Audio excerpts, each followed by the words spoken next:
বরিশালে আজ থেকে মাঠে নামছে মেট্রোপলিটন পুলিশ। সকাল ৯টা থেকে শুরু হবে থানায় থানায় রোল কল। এছাড়া সড়কে ট্রাফিকের দায়িত্বে সামলাতে থাকবে ট্রাফিক পুলিশ। এ বিষয়ে বিস্তারিত জানাতে বরিশাল কোতোয়ালি মডেল থানায় আছেন রিপোর্টার শাকিল মাহমুদ। সরাসরি যাচ্ছে তার কাছে। দেখুন, কর্মবিরতি প্রত্যাহারের পর আজ থেকে কিন্তু মাঠে নামছে পুলিশ সদস্যরা। এর মাধ্যমে প্রায় ৬ দিন পরে পুরোদমে মাঠে নামছে তারা এবং আজ সকাল ৯টার সময় প্রতিটি থানায় থানায় রোল কল করার কথা রয়েছে বলে জানিয়েছেন বরিশাল মেট্রোপলিটন পুলিশের উপকমিশনার। এবং তিনি যেটা আমাদেরকে বলেছেন যে বরিশাল মেট্রোপলিটন এলাকায় মোট 4টি থানা আছে এবং এই 4টি থানা এরই মধ্যে কিন্তু সকল পুলিশ সদস্যরা এসে অবস্থান নিয়েছেন।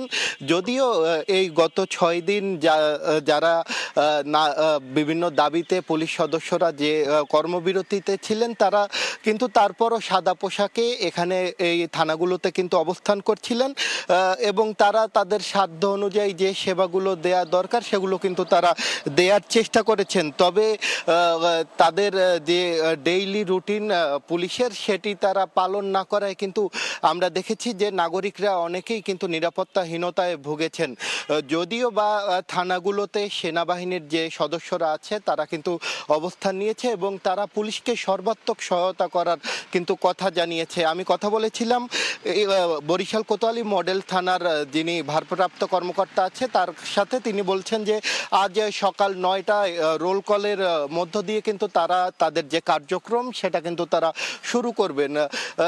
এদিকে আমি কথা বলছিলাম বরিশাল মেট্রোপলিটনের যে ট্রাফিক বিভাগ আছে সেই ট্রাফিক বিভাগের পুলিশ সদস্যদের সাথে। তারা বলেছেন যে আজ থেকে তারা রাস্তায় কিন্তু তারা তাদের যে দায়িত্ব সেটা কিন্তু তারা পালন করবে। এর পাশাপাশি বৈষম্য বিরোধী ছাত্র আন্দোলনের যে সমন্বয়ক আছে সুজয় শুভ বরিশালের, তার সাথে কথা বলছিলাম। তিনি যেটা বলেছিলেন যে ছাত্ররা এখনো রাস্তায় থাকবে এবং ট্রাফিক পুলিশের যে সদস্য যারা আছে তাদেরকে তারা সহায়তা করে যাবে। যদিও আমরা দেখেছি যে গত 6 দিন শিক্ষার্থীরা কিন্তু সড়কের শৃঙ্খলা ফেরাতে তারা কিন্তু যথেষ্ট পরিমাণ দিনরাত খাটনি করেছে।